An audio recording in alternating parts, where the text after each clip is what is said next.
பெரிய புராணம் இது நாயன்மார்களின் வரலாறை கூறும் நூலாகும். இந்த நூலை முதலில் இயற்றியவர் சுந்தரமூர்த்தி நாயனார் ஆகும். இறைவனின் கட்டளைப்படி இந்த நூலை அவர் இயற்றினார். நம் காலத்தில் சேக்கிழார் பெருமான் அந்த நூலை முதல் நூலாக கொண்டு பெரிய புராணத்தை இயற்றினார். 16வது புராணம் மூர்த்தி நாயனார் புராணம். இவர் பாண்டிய நாட்டில் மதுரை நகரில் வணிகர் குலத்தில் பிறந்தவர் ஆவார்.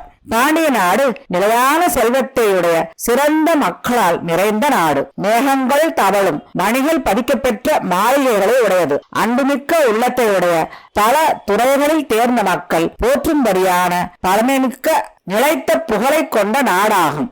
அந்த பாண்டிய நாட்டின் தலைநகராக விளங்கிய மதுரை மாநகரில் வணிகர் குலத்தில் பிறந்தவர் மூர்த்தியார் ஆவார். அவர் இறைவனின் மீது மிகுந்த பக்தி கொண்டு விளங்கினார். அவர் தினமும் இறைவனுக்கு சந்தனத்தை அரைத்து கொடுக்கும் பழக்கத்தை தன்னுடைய மரபாக கடைபிடித்து வந்தார். தினமும் கோயிலுக்கு சென்று அந்த சந்தன கட்டையில் சந்தனத்தை அரைத்து இறைவனுக்கு சமர்ப்பிப்பார். அந்த சமயத்தில் வடுக மன்னன் பாண்டிய நாட்டின் மீது படையெடுத்து வந்து பாண்டிய நாட்டை கைப்பற்றினான். அவன் மதுரையை தலைநகராக கொண்டு ஆட்சி புரிய ஆரம்பித்தான். அவன் சமண சமயத்தை சார்ந்தவன். அதனால் அவன் சிவபெருமானின் மீது அன்பு கொண்ட சைவ நெறியை கடைபிடித்த மக்களை கொடுமை செய்ய ஆரம்பித்தான். இப்படியாக அவன் மூர்த்தியார் அவர்களுக்கும் பல கொடுமைகளை செய்து அவரை சமண சமயத்திற்கு மாற்றுவதற்கு மிகவும் முயற்சி செய்தான். ஆனால் அவன் எத்தனை கொடுமை செய்தாலும் அதை சகித்து கொண்டு சமண மதத்திற்கு மாறாமல் இறைவனுக்கு தான் செய்த பணியான சந்தனத்தை அரைத்து கொடுக்கும் செயலை தொடர்ந்து செய்து வந்தார். சந்தனம் அரைத்து கொடுப்பதற்குண்டான சந்தன கட்டையை அவருக்கு கிடைக்காமல் அவன் செய்துவிட்டான். அதனால் இறைவனின் மீது அன்பு கொண்ட மூர்த்தி நாயனார் மிகவும் மனம் வருந்தினார்.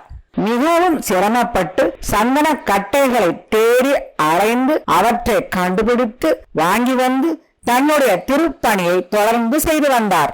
ஒரு நாள் எங்கு அலைந்து திரிந்தாலும் அவருக்கு சந்தன கட்டை கிடைக்கவில்லை. சந்தன கட்டை கிடைக்காவிட்டால் என்ன, என்னுடைய கைகள் இருக்கின்றனவே என்று நினைத்து மகிழ்ந்தார். அதாவது கோவிலில் வட்டமாக அமைந்த சந்தன கல் இருக்கும். அது மிக பெரியதாக இருக்கும். அந்த சந்தன கல்லின் மீது சிறிது நீரை ஊற்றி அதன் மீது சிறிய சந்தன கட்டை ஒன்றை வைத்து அரைக்க அரைக்க அரைக்க அந்த சந்தன கட்டையிலிருந்து சந்தன குழம்பு நமக்கு கிடைக்கும். அதை இறைவன் மீது சாத்துவார்கள். அப்படி அரைப்பதற்குண்டான சந்தன கட்டை அவருக்கு கிடைக்கவில்லை. உடனே அவர் சந்தன கட்டை கிடைக்காவிட்டால் என்ன, என்னுடைய கைகள் இருக்கின்றனவே என்று நினைத்து தன்னுடைய முழங்கையினால் அந்த பெரிய சந்தன கல்லில் தண்ணீரை ஊற்றி அரைக்க ஆரம்பித்தார். இப்படியாக அவர் சந்தன கல்லில் தன்னுடைய முழங்கையை வைத்து சந்தனத்தை அரைக்கும் பொழுது அவருடைய கை புண்ணாகி தோல் சதை அனைத்தும் வெளியே வந்தன. எலும்பு தெரிய ஆரம்பித்தது. அந்த எலும்பை வைத்துக் கொண்டே அவர் அந்த வலியை பொறுத்து கொண்டு இறைவன் மீது உண்டான பக்தியால் சந்தனத்தை தொடர்ந்து அரைத்துக் கொண்டிருந்தார். கையிலிருந்து ரத்தம் பெருகி ஓடியது. அதை கண்ட இறைவனுக்கு பொறுக்கவில்லை. அவர் வழக்கம் போல சந்தனத்தை அரைத்து இறைவனுக்கு கொடுத்து விட்டு வந்து விட்டார். அன்று இரவு அவருக்கு கனவில் இறைவனின் அருள்வாக்கு கிடைத்தது. ஐயனே, அன்பின் காரணமாக உண்டான துணிவால் இத்தகைய செயலை செய்ய வேண்டாம். உன்னிடம் கொடுமை இழைத்தவன் கொண்டிருந்த நாடு முழுவதையும் நீ பெற்று உன் துன்பங்கள் எல்லாம் போக்கி நாட்டை காத்து பின் நேதியான திருப்பணியை செய்து முடிவில் தேவலோகத்தை அடைவாயாக என்று கூறி அருளினார். இறைவனின் அருளால் புண்ணாகிய அவருடைய கை நன்கு குணமாகியது. மின்னலின் கால அளவே நீடித்திருக்கும் இந்த உடம்பானது சிவபெருமானை அடையாதவருக்கு அந்த அளவு கூட நிலைக்காதது ஆகும். இந்த உண்மை விளங்கும்படியாக சமர்களை சார்ந்து வாழ்ந்த அந்த வடுக கருநாடர் மன்னனின் வாழ்வும் அன்று இரவே முடிந்தது. மன்னன் இறந்து விட்டான். சிவ அடியார்களை துன்புறுத்திய அந்த தீயவன் கொடிய நரகத்தில் விழுந்தான். மன்னன் இறந்து விட்டதால் அமைச்சர்கள் அனைவரும் ஒன்று கூடி அந்த மன்னனுக்கு செய்ய வேண்டிய ஈம கடன்களை செய்து முடித்தனர். அந்த மன்னனுக்கு மகன் இல்லாததால் தங்களுக்கு உண்டான மன்னனை எப்படி தேர்ந்தெடுப்பது என்று மந்திரிகள் அனைவரும் கலந்து ஆலோசித்தனர். நாட்டிற்கு கண்டிப்பாக மன்னன் வேண்டும்.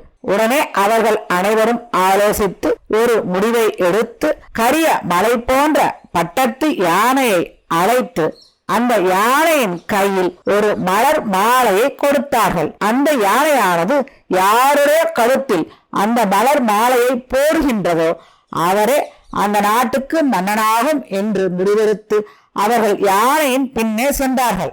யானையை அனுப்பும் முன்பு அந்த யானைக்கு நெற்றியில் பட்டம் அணிவித்து அந்த யானையின் கண்களை துணிகளால் கட்டி விடுவார்கள்.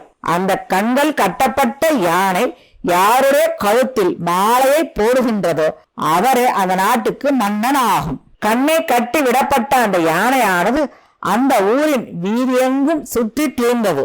அது கோவிலின் கோபுரத்திற்கு முன்பாக வந்து நின்றது. மூர்த்தியாரும் அந்த கோவிலின் அருகில் வந்து நின்று கொண்டிருந்தார். பட்டத்து யானை அங்கு விரைவாக நடந்து சென்று மூர்த்தியாரின் முன்பு நிலத்தில் விழுந்து வணங்கி மூர்த்தியாரின் கழுத்தில் மலர் மாலையை அணிவித்து அவருக்கு முன்பாக நிலத்தில் விழுந்து வணங்கியது. பின்பு அவரை எடுத்து தன்னுடைய பிடரியின் மீது வைத்துக் கொண்டது. யானையின் பின்னே வந்த மந்திரியார்கள் அனைவரும் மூர்த்தியாரின் காலடியில் விழுந்து வணங்கி அவரை தங்களுடைய மன்னனாக முடிசூட்டினார்கள். மூர்த்தியார் தன் முன்பு வணங்கி எழுந்த மந்திரிகளை பார்த்து சமண மதத்தை வீழ்த்தி சைவம் ஓங்கும்படி இந்த நாட்டை நல்ல முறையில் நான் ஆட்சி செய்வேன் என்ற உறுதிமொழியை கூறினார். அமைச்சர்களும் மிகவும் மகிழ்ந்து அப்படியே ஆகட்டும் என்று கூறி அவரை வணங்கினார்கள். மூர்த்தியார் மந்திரிகளை பார்த்து, நான் இந்த நாட்டை ஆள வேண்டும் என்றால் இறைவனின் திருமேனில் விளங்கும் திருநீரே எனக்கு அணிகலன் ஆகும். திருநீரே எனக்கு போதும். உத்திராட்சமே என்னுடைய அணிகலன்கள் ஆகும். ஜடாமுடியே எனக்கு அரச முடியாகும் என்று கூறினார். மந்திரிகளும் அதற்கு உடன்பட்டார்கள்.